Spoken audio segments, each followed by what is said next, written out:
महिला मंडळ तुमच्यापैकी बऱ्याच जणींनी भावाच्या पुरी करेल असतील सुना केल्यात ना? केलं ना? जिनं केली तिची फक्त मुलाखत घ्या. कस काय फक्त तुआन झोडाय माणूस मिळाला तिला. तिला फक्त विचारा धाकट्याचं लगीन करते का? तसा देवाला सोडीन पण करणार नाही. भावाची मुलगी शक्यतो करायची टाळावीच. कोणचं जर जुळत आलं असेल तर त्याला आता कीर्तन संपले फोन कर, भाऊ तू तिकडे कोण नाही दे.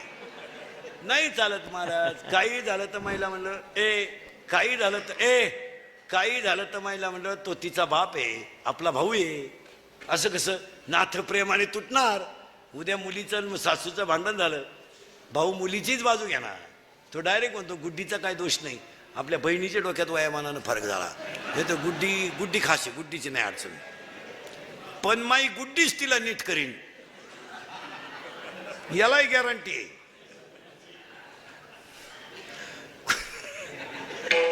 माई गुड्डी साधी नाही. कॉलेजला गेली तर 8-8 दिवस पडून जायची, पण कोणाला थांगपत्ता लागून नाही दिला माझ्या गुड्डीने.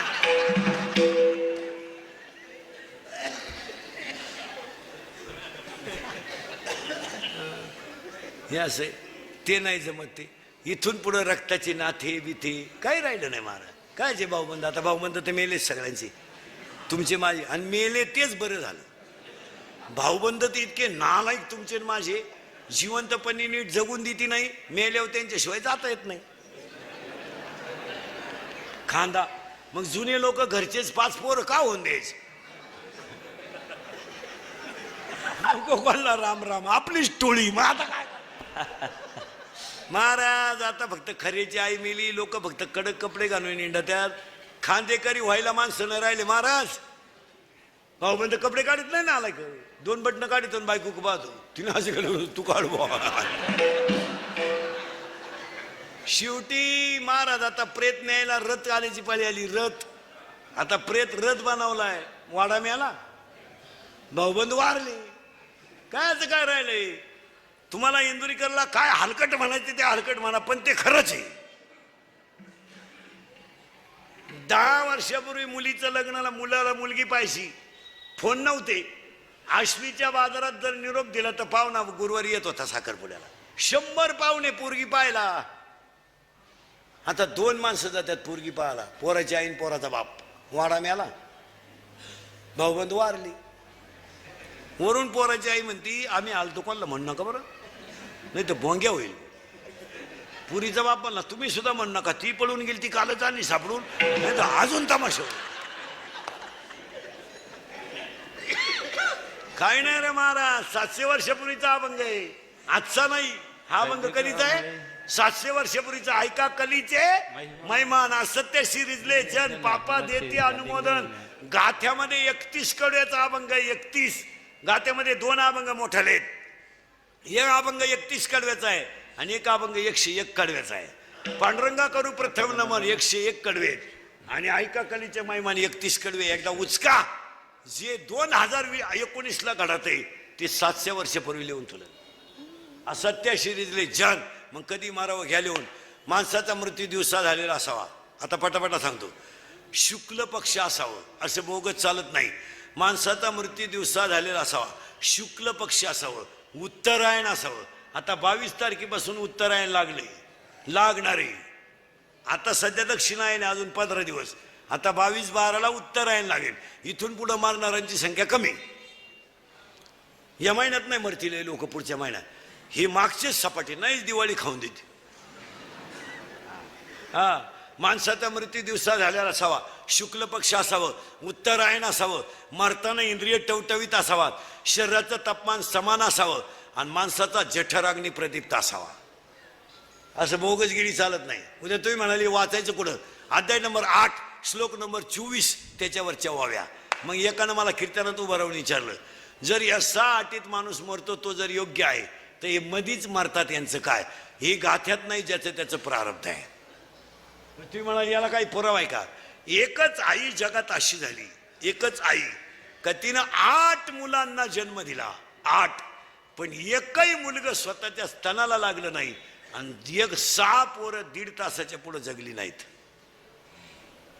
ती आई दुबळ्याची नव्हती, कृष्णाची आई होती. ऐका बरं का, कुणाचा मृत्यू कधी येईल सांगता येत नाही. तुम्हाला 3 गोष्टी सांगू का? तुमचं मरण जिथं येणार तिथे येणार, तुमचं लग्न जिच्याशी होणार तिथेशीच होणार, आणि तुमचा जन्म जिथं होणार तिथंच होणार. या 3 गोष्टीला चॅलेंज नाही. ज्यांनी बळच लग्न केले गेले, कचेरीत गेले, ते मिटूनही मोकळे झाले. लग्न तुमचं जिथं होणार तिथं होणार, तुमचं मरण जिथं येणार तिथंच येणार. असं चालणार नाही. गरुडाच्या आईनं माझ्या आईला मरण येऊ नये म्हणून झाडाच्या खोडीतलं पण ठेवलं. यम तिथं जाऊन असला म्हणला, ही जागा होती, गिराईक येत का नव्हतं. रावणानं प्रश्न विचारला होता ब्रह्मदेवाला, माझा जावाई कोण असेल? ती श्रीमंत पार्टी तगडी. त्याला त्या एका ब्रह्मदेवानं सांगितलं, ते नदीच्या कडेला माशी धरते तो जावाई. ते बिघडलं ना रावण. ही पैशावाली माणसं याडपाट असतात. याडपाट असतात म्हणून तर त्यांच्याकडे पैसे असतात.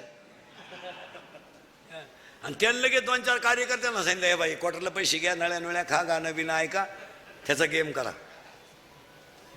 येणी 90-20 हल्ली गाणे बिणे ऐकले, बारला गेले आणि त्याला धरून नेलं मारून टाकायला. यांनी त्याच्या पायाचा तोडला अंगठा, पण हे लई प्यायला असल्यामुळे याला सुधारलं नाही. मिळालं का काय? याने दिलं पाण्यात टाकून, ती गेलं वाहून. अहो ते वाहून गेलं तर ते आशा नदीच्या कडाला अडकलं झाडाला पहाटी. त्या नगरीचा मेलता राजा, आणि त्या नगरीचा नियम असा होता, सकाळी सापडन तो राजा.